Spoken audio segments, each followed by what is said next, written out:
राजनीति की दुनिया की बात करो साथियों, पहलगांव के अंदर जिस प्रकार से कायरना हरकत हुई है उससे सारे देश को सदमा लगा है। जिस प्रकार की घटना वहां पर घटी है बिल्कुल भी पूरे देश को उम्मीद नहीं थी, और उसके बाद से जिस प्रकार से राजनीति ने उसके अंदर एंट्री की है उसकी भी हमें कतई उम्मीद नहीं थी।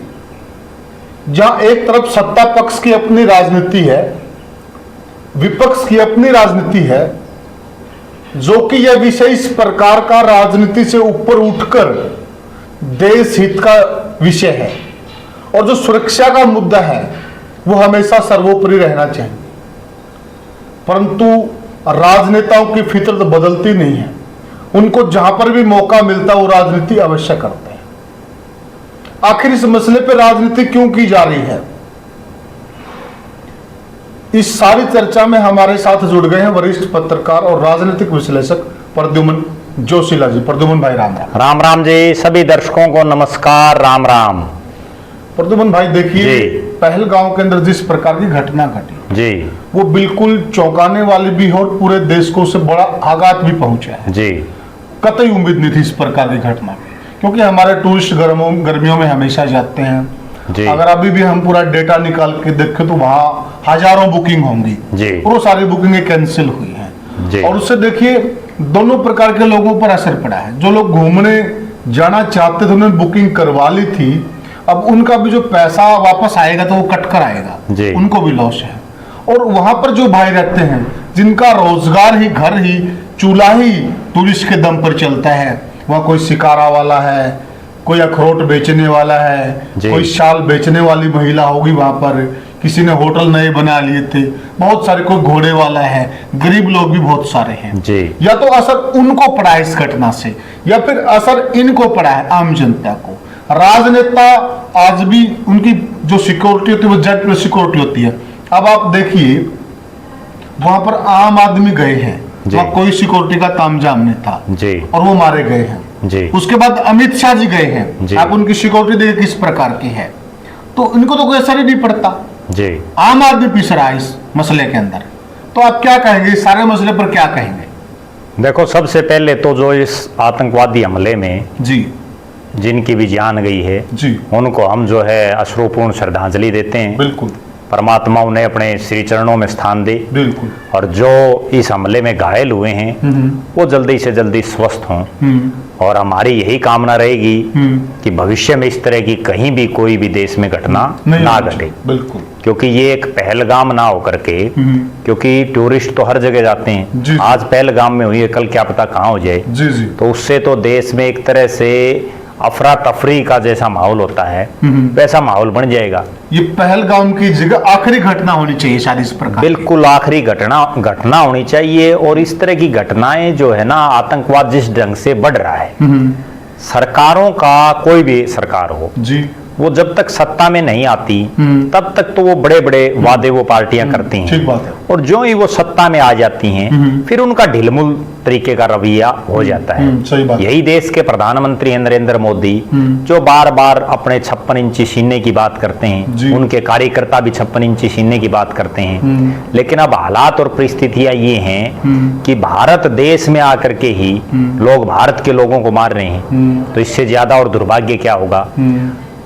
भले ही एक सबसे गौर करने वाली बात यह है, और सरकार के मुंह पे तमाचा भी इससे ज्यादा और क्या होगा। बिल्कुल बिल्कुल करारा तमाचा है। और सबसे बड़ी गंभीर बात यह है कि भारत एक तरफ तो नरेंद्र मोदी जी और पूरी बीजेपी इस प्रचार में जुटी हुई है कि हम 2047 तक विकसित भारत बनाएंगे, और दूसरी तरफ उनकी इंटेलिजेंस एजेंसियां, उनके पास सीआईडी से लेकर के जितनी भी इंटेलिजेंस से संबंधित एजेंसियां हैं, क्या किसी एजेंसी के पास ये इनपुट नहीं था?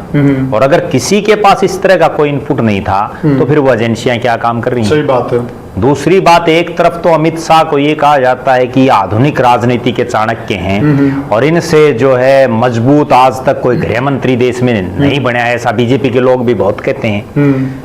लेकिन अमित शाह को क्या इस चीज की थोड़ी सी भी भनक नहीं थी? जब उनको ये पता चल जाता है कि उनके इस पार्टी के एमएलए भागने के लिए तैयार सही बात। हैं और इनको जो है अपनी पार्टी में शामिल कर लो। जब उनको ये पता चल जाता है कि इस राज्य में हमारी सरकार बनेगी और इस राज्य में हमारी नहीं बन रही, यहाँ हमारी ये नेता आ गया तो सरकार बन जाएगी, तो इस इतनी बड़ी घटना का क्या उनके पास कहीं कोई इनपुट नहीं था। दूसरी बड़ी गंभीर बात ये प्रद्युम्न भाई इसमें जी। एक चीज और देखिए, जब उस वहां से धारा 370 हटा दी जी बीजेपी के नेताओं ने विशेषकर यह प्रचार किया था जी। कि अब जन्नत सुरक्षित है, जन्नत के द्वार खुल चुके हैं, जी। वह आतंकवाद को समाप्त कर दिया गया है।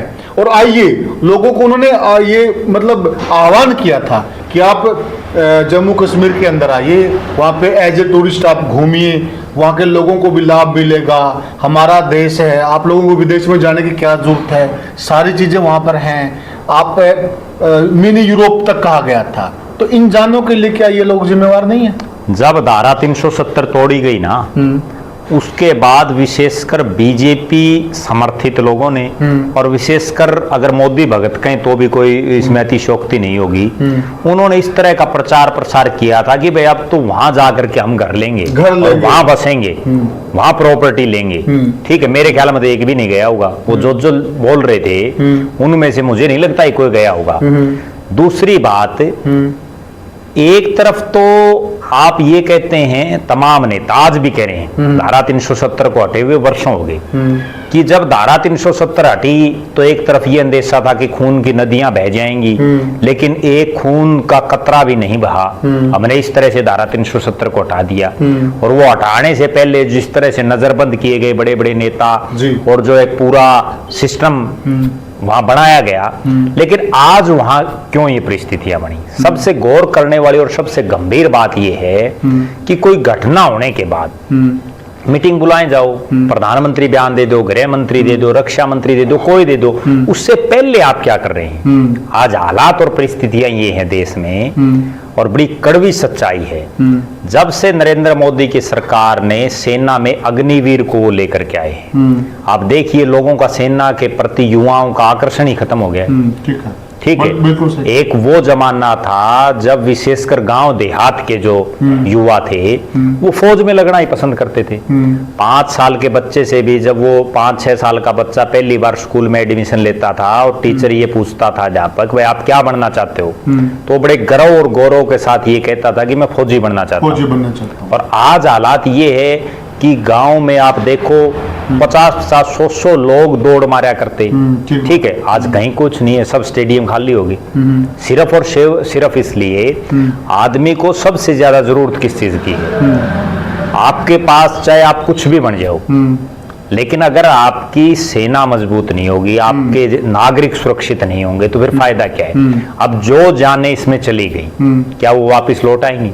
इसके साथ ये भी बताइए ना प्रद्युम्न भाई, जो इन्होंने लोगों को भरोसा दिलाया कि आप जम्मू कश्मीर में आइए, सुरक्षित है, अब ये माफी मांगेंगे क्या जो इतनी सारी जानें चलेगी? और इनकी जिम्मेवारी क्यों ना, एक ये भी हम कह दें कि क्यों ना कोर्ट में एक मुकदमा चले, वो सरकार पर मुकदमा चले कि सरकार इन जानों की जिम्मेदार है। देखो, सबसे बड़ी बात क्या होती है, राजनीति जो भी आदमी करता है ना, वो अपने फायदे के हिसाब से सारे सिस्टम को घुमाता है। जहां उसको ये लगता है कि फायदा, जब धारा 370 तोड़ी और वहां कुछ भी नहीं हुआ जम्मू कश्मीर में, तब तो इन्होंने बड़े बड़े कसीदे पढ़े कि वे देश का प्रधानमंत्री नरेंद्र मोदी, देश का गृह मंत्री अमित शाह ऐसे हैं कि वहां खून की नदियां नहीं बहने दी।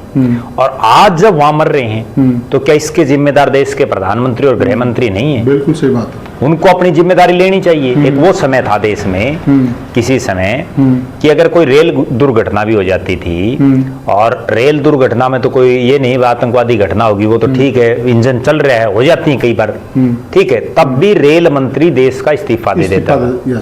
और आज इतना बड़ा मामला जिसमें इतनी जानें चली गई और देश के गृह मंत्री इस्तीफा देना तो बड़ी दूर की बात है, वो इस चीज की जिम्मेदारी तक नहीं ले रहे। और एक चीज गजब नहीं है प्रद्युम्न भाई कि विपक्ष कितना कमजोर हो गया है। कल से हम जो बयान देख रहे हैं विपक्ष के, सिंगल बड़े नेता का यह बयान नहीं आया कि अमित शाह जी इस्तीफा दें। सबसे बड़ी समस्या देश में यही है कि पिछले 11 साल से विपक्ष खत्म हो चुके हैं। पिछली 2 योजनाओं में तो विपक्षी नेता बनने के लायक ही सांसद नहीं थे कांग्रेस की। जी जी। इस बार 99 आए, शतक इस बार भी नहीं पूरा हो पाया। 99 होने के बाद जो विपक्ष का नेता बना राहुल गांधी, वो उसको पता ही नहीं, ये समझ ही नहीं आ रहा कि क्या किस मुद्दे पर बोलना है, कहां बोलना है, क्या बोलना है। इतना बड़ा गंभीर मुद्दा, देश के नागरिकों की सुरक्षा से बढ़ करके कुछ नहीं हो सकता। बिल्कुल सही। और जब देश के नागरिकों की सुरक्षा ही खतरे में है, और खतरे में गया वो तो सबको पता चल गया।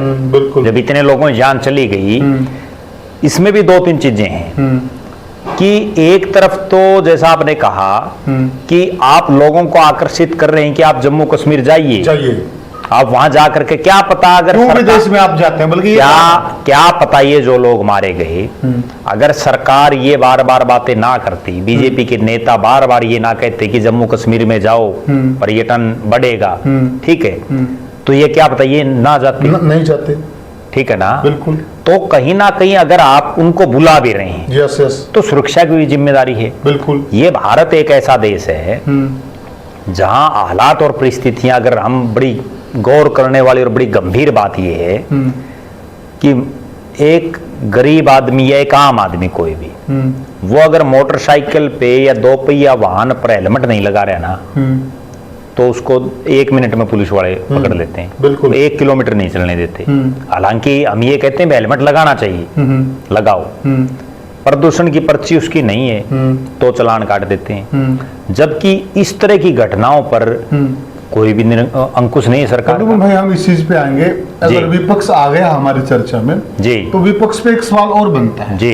आपने देखा होगा कि पिछले लंबे समय से राहुल गांधी जब विदेश यात्रा में होते हैं, और विशेषकर अमेरिका जैसे महत्वपूर्ण देश में जब वो जाते हैं जी, जहाँ से जिसको मदर ऑफ डेमोक्रेसी कहा जाता है जी, वहां से विशेषकर वो जो हमारी संस्थाएं हैं, देश की संस्थाएं, चाहे चुनाव आयोग हो, चाहे देश की सुप्रीम कोर्ट हो, चाहे ईडी जैसी संस्थाएं हों, यानी कि वो देश के जो अंदरूनी मसले हैं उन पर बड़ा खुलकर बोलते हैं, परंतु वो कभी कश्मीर पर नहीं बोलते। तो ये दोहरे मापदंड नहीं क्या विपक्ष के? देखो, एक सबसे बड़ी बात तो ये है कि राहुल गांधी को जो बातें भारत में बोलनी चाहिए ना, तो विदेश में जाकर के बोलने का क्या फायदा? राइट। अगर भारत का चुनाव आयोग कहीं कोई गड़बड़ कर रहा है और वो अमेरिका में जाकर के बोल रहे हैं, तो उससे क्या हो जाएगा? बिल्कुल।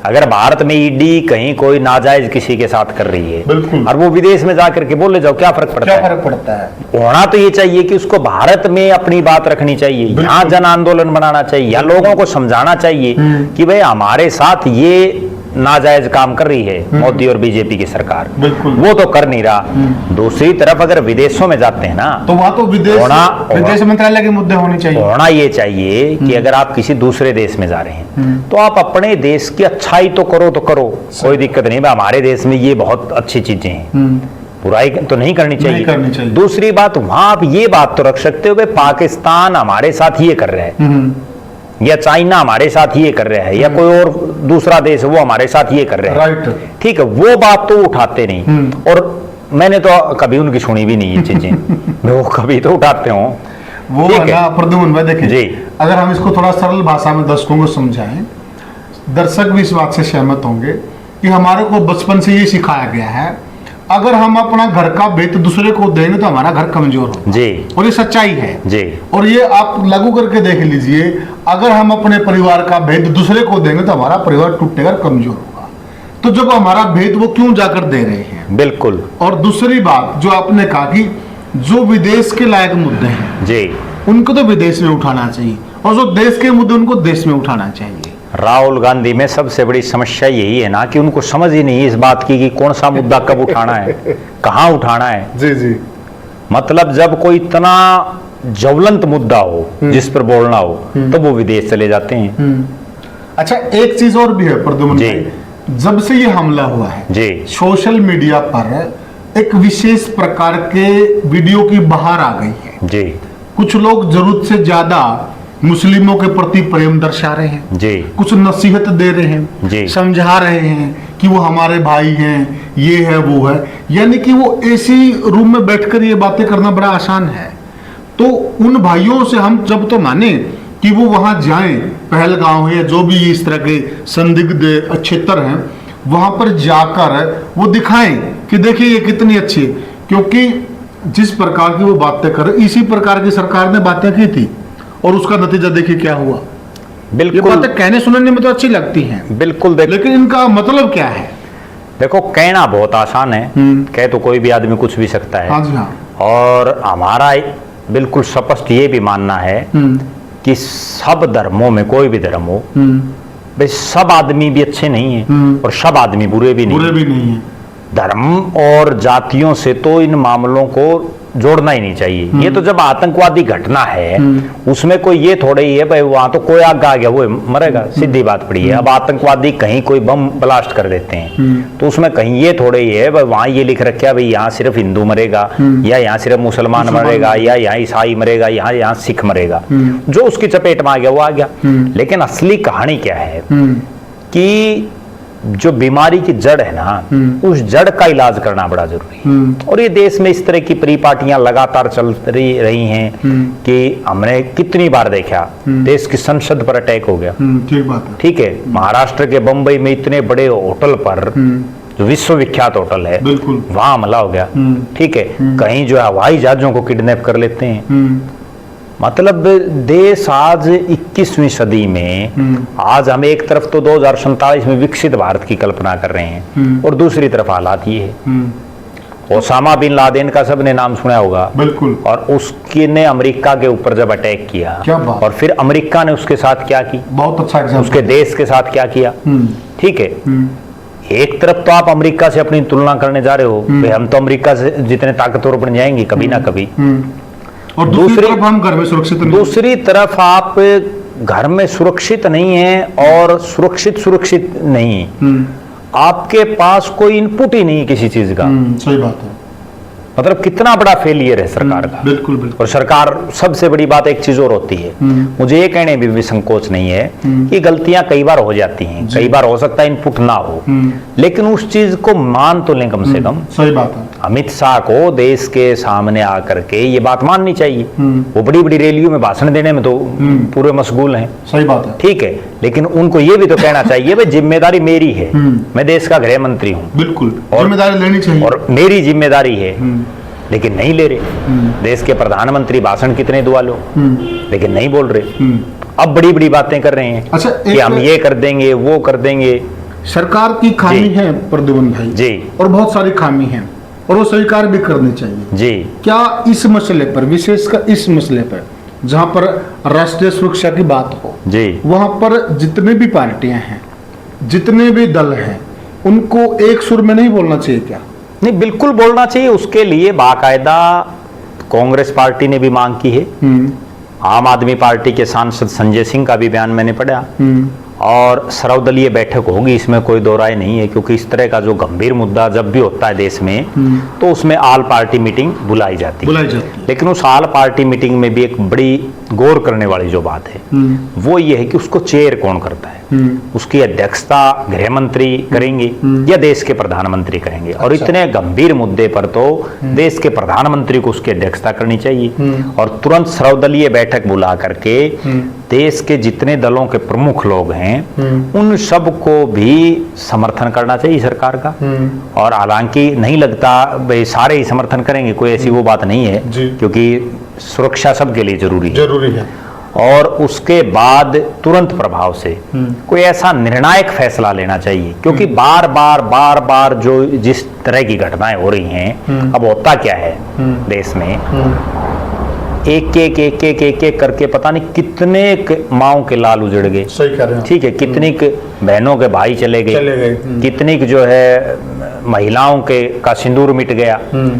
एक एक की गिनती अगर करेंगे ना तो पता नहीं कितने को होंगे, लेकिन आप इस गिनती को कभी तो रोकोगे। अब भारत में तो ये हालात है कि अब कोई भी आदमी अपने आप को सुरक्षित महसूस नहीं कर रहा। ठीक बात है। ठीक है ना, इंटरनल अपराध भी बड़ा चरम सीमा पर है, हर रोज मर्डर हो रहे हैं। ठीक है, और आतंकवाद भी बड़ा चरम सीमा पर है, कहीं कोई कंट्रोल नहीं है। तो सरकार को कोई सख्त कदम उठाना चाहिए और कोई ऐसा कदम उठाना चाहिए जिससे, चलो अब तो ये घटना होगी, इसका अब कोई इलाज नहीं है, जिससे आगे इस तरह की कोई घटना ना हो। एक चीज और प्रद्युम्न भाई जी, अक्सर है ना, जब भी हम जो देश की सुरक्षा के लिए बड़े महत्वपूर्ण व्यक्ति हैं, उनसे अगर हम बात करते हैं तो सामने से एक उत्तर आता है कि दोनों परमाणु शक्तियां हैं।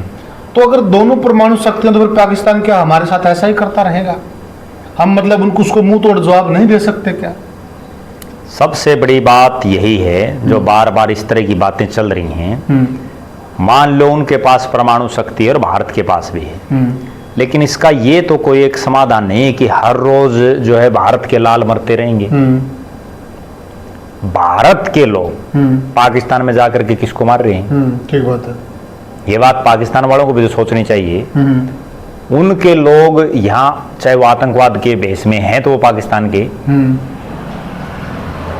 वो जिस तरह की घटनाएं हो रही हैं उस पे बड़ा सख्त एक्शन जब तक नहीं होगा ना, ठीक है परमाणु बम है ना है, हो सकता है हमारे पास भी हथियार हैं, उनके पास भी हथियार हैं, लेकिन कई चीजें ऐसी होती हैं कि केवल युद्ध भी हर चीज का समाधान नहीं है।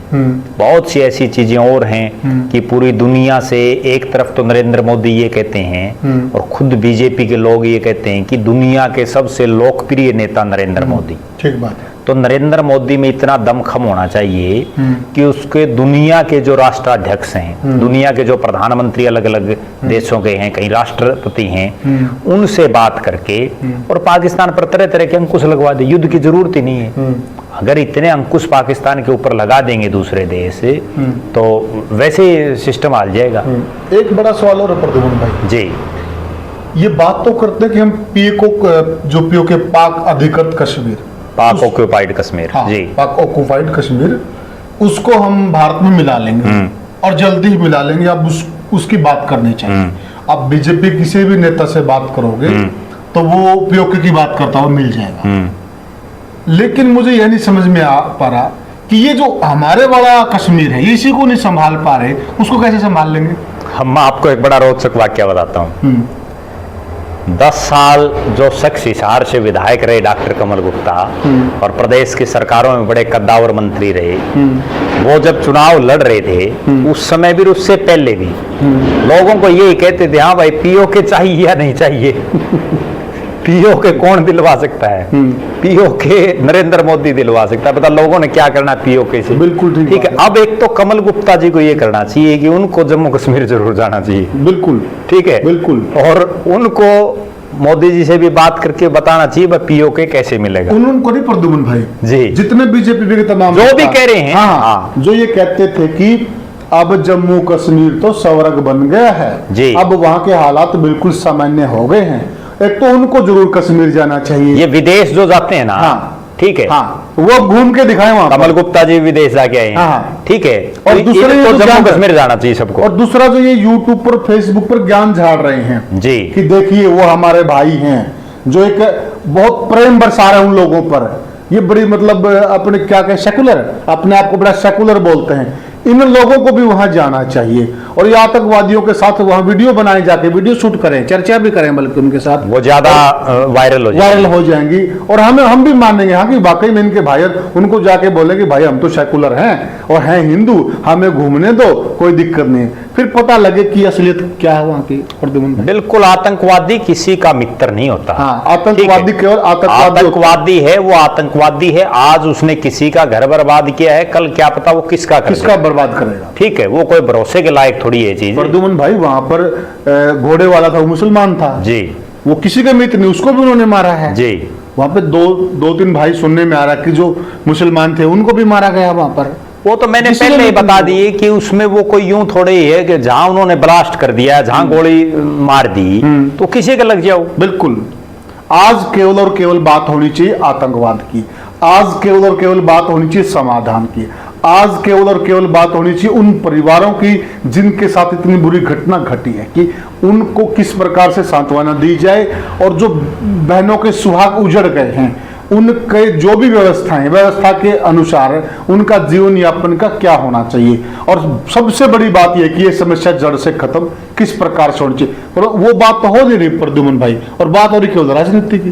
केवल और केवल जब तक इस चीज का जड़मूल समाधान नहीं होगा ना, बिल्कुल, तब तक कोई फायदा नहीं है। एक तरफ तो नरेंद्र मोदी के बारे में हर जगह यही चर्चा है कि ये बीमारी का पक्का इलाज कर चाहे इन्होंने राम मंदिर है, राम मंदिर जो इतने सालों से जो मुद्दा था उसको बना के न हटे, धारा 370 है, 3 तलाक का है, नोटबंदी जिसकी कोई कल्पना नहीं कर सकता, अच्छे काम ठीक है। और उस नोटबंदी में भी देश के प्रधानमंत्री खुद ये कह रहे हैं कि इससे आतंकवाद खत्म होगा। अब कहाँ खत्म हुआ, उससे तो बढ़ और गया। बल्कि कई काम इन्होंने प्रदुमन भी अच्छे किए हैं जी, कई विवाद बड़े सुलझाए हैं, तो इसको भी सुलझाना। लेकिन इस मामले को तुरंत प्रभाव से जितना जल्दी से जल्दी हो सके और खुद प्रधानमंत्री को रिस्क लेना चाहिए। अच्छा, एक बीजेपी वालों से बात करते हैं ना प्रदुमन भाई, वो यह ज्ञान देते हुए नजर आते हैं कि जो कश्मीर समस्या है वो गांधी परिवार की देन है। ठीक है जी, हो सकता है उस वक्त जो प्रधानमंत्री थे कोई चूक हो गई होगी, चूक हो जाती,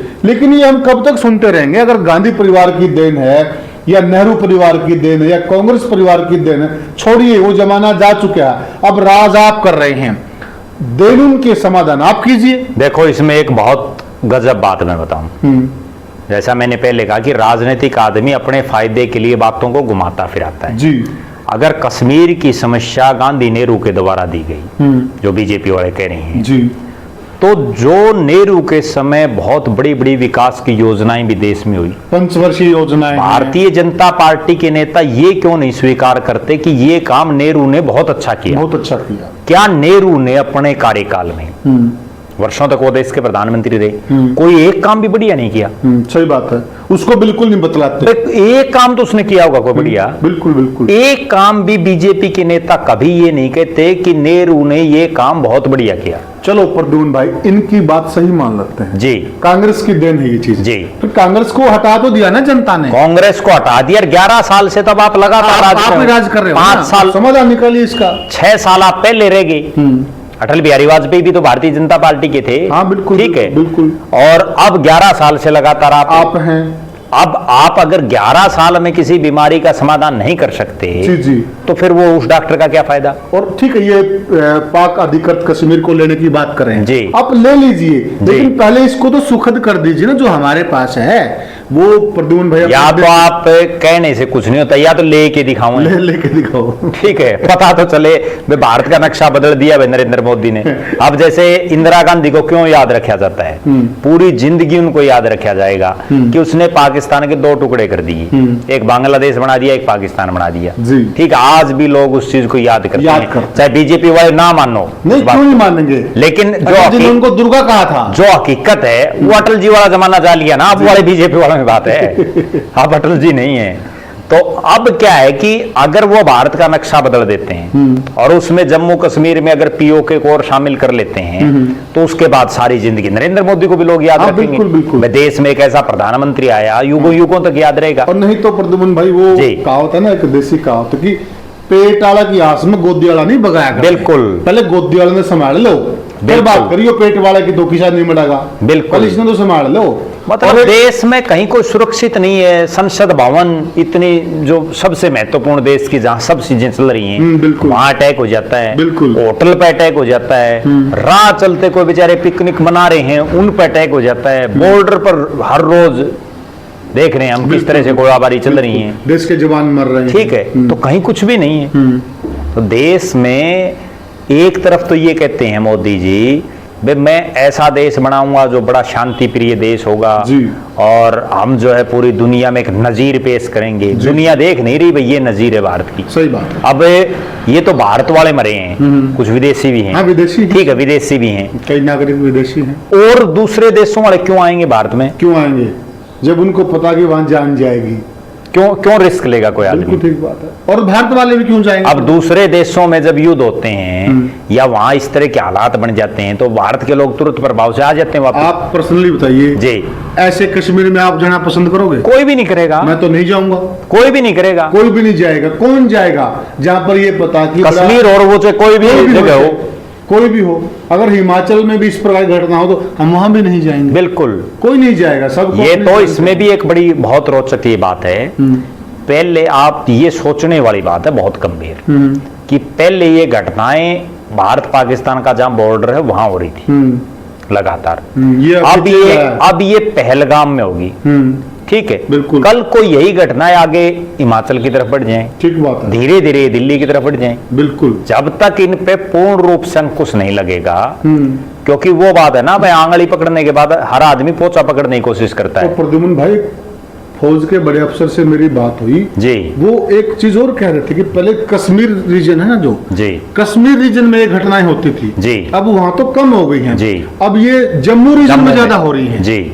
तो ये भी सोचने वाली बात है, कहीं न कहीं ये धीरे धीरे बढ़ रहा है मामला, नीचे आ रहा है, बिल्कुल मामला नीचे की तरफ आ रहा है, बिल्कुल। और आगे ये पंजाब में घुसेगा, हरियाणा, दिल्ली, फिर ठीक है, धीरे धीरे इस पे तो तुरंत अंकुश लगाने की और जरूरत है। एक और भी प्रद्युम्न भाई, ये लोग तो बहुत बड़ी सिक्योरिटी में चलते हैं जी, आम आदमी के पास तो इतनी सिक्योरिटी नहीं है, बिल्कुल नहीं है। तो आम आदमी की तो चिंता, जिस दिन इनकी सिक्योरिटी हट जाएगी ना, इनको पता लग उस जाएगा, दिन इनको ये पता चल जाएगा कि भाई क्या जरूरी है। ये भी जाए सिक्योरिटी छोड़ के, जाएं। अमित शाह को ना जी, सिक्योरिटी छोड़ के ग्राउंड लगा के आना चाहिए ना, वहां पर जाकर बिल्कुल जाना चाहिए, घूम के आता, देख के ठीक है, और वहां जा करके ये कहें कि भाई देखो मैं यहाँ आ गया बिना ताम झाम, बिना बिना ताम झाम, सिक्योरिटी, बिना security। और आप भी आओ, हाँ, आप लोगों, फिर भरोसा होगा लोगों को, ठीक है ना, कि हाँ, फिर आप- कोई विश्वास जमेगा, बिल्कुल। वरना तो विश्वास अब डगमगा गया। डगमगा गया। जी, तो प्रद्युम्न भाई चर्चा का अंत जी। करें। तो साथियों, सबसे बड़ी बात यही है कि आतंकवादी का कोई मजहब नहीं होता, आतंकवादी की कोई जात नहीं होती, आतंकवादी का कोई दीन ईमान नहीं होता, आतंकवादी किसी का सगा नहीं होता, आतंकवादी के किसी के साथ रिश्ते नहीं होते, आतंकवादी केवल आतंकवादी होता है। एक तो ये विशेष चीज पहचान लीजिए, और दूसरा, जब देश की सुरक्षा का मामला हो उस वक्त ये देसी कहावत भी है ना कि हमें अपने घाव नहीं दिखाने चाहिए। लोग घाव पे नमक या मिर्च लगा कर जाएंगे, कोई मल्लम नहीं लगाने आता, मल्लम लगाएंगे तो हम भाई लगाएंगे एक दूसरे के उस पे। जब भी देश सुरक्षा की बात हो उस वक्त हमें एक हो जाना चाहिए। और देखिए, ये भी सच्चाई है कि जो भी मुस्लिम भाई भारतवासी हैं, जो इस देश में पैदा हुए हैं, वो इसी देश में रहेंगे, कोई किंतु परंतु नहीं है। इस चीज को पीछे छोड़कर हमें केवल और केवल आतंकवाद की तरफ ध्यान देना चाहिए। नहीं, मुसलमान भी फौज में हैं, हाँ, फौजी में बहुत सारे, ठीक है ना, यूं थोड़ी है भाई मुसलमान है तो इसका मतलब वो कोई पता नहीं क्या है, मुसलमान भी बहुत ये बढ़िया मामला है। धर्म का नहीं है, ये मामला केवल आतंकवाद का, और इसको केवल आतंकवाद का मामला ही रहने दीजिए, और इसको आतंकवाद का मामला मानकर ही इस समस्या का समाधान कीजिए। आपकी क्या राय है? आप हमें कमेंट सेक्शन में बताइएगा, और वीडियो को ज्यादा से ज्यादा शेयर कीजिएगा, और चैनल को सब्सक्राइब कीजिएगा। एक आप विशेष बोल रहे हो आजकल, जो ज्यादा जी। शेयर करेंगे वो बोल दो। कोई बात नहीं, बोल दो, आप बोल लो पुनिया। आप बोल दो प्रद्युम्न जी, आप जो भी- क्या मानते हैं?